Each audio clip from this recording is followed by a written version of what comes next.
Well, see ya, Mike Evans. I've had a lot of complaints about three-body problem style of characterization so far. It just feels like something is missing. Maybe because each episode covers so much ground without actually delving too deeply into any one character, other than Ye Wenjie. If we're talking about wasted potential, there's a lot to quibble with in Judgment Day, which completely takes one of the show's biggest antagonists and biggest actors off the chessboard, along with most of his disciples.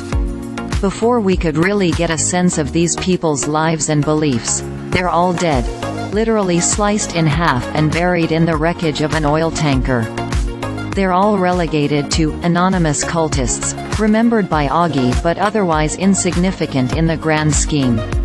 And yet I can't argue too much with this style of storytelling when the results are this entertaining.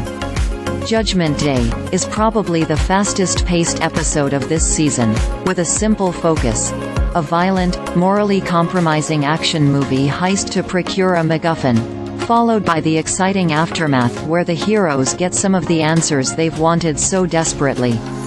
It's disturbing, thought-provoking, and also just cool, even when there's nothing especially romantic or badass about the level of undeserved bloodshed. And it leaves me pretty stumped about where this story could go next.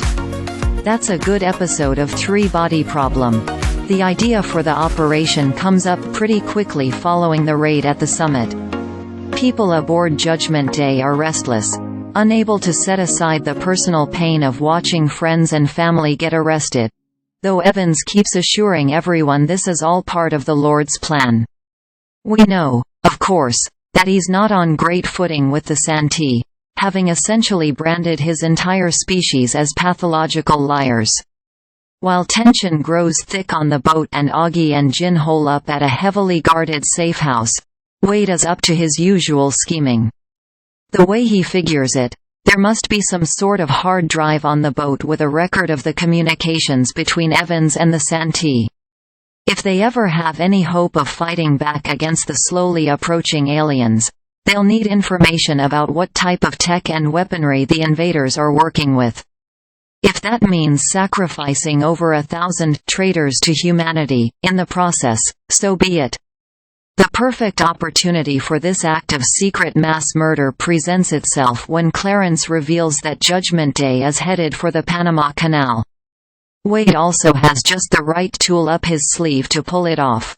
One Augustina Salazar, whose nanofibers could prove a perfect weapon for this purpose. Yep, it's Auggie's turn to support the war effort after Jin's spy turn at the summit in the last episode.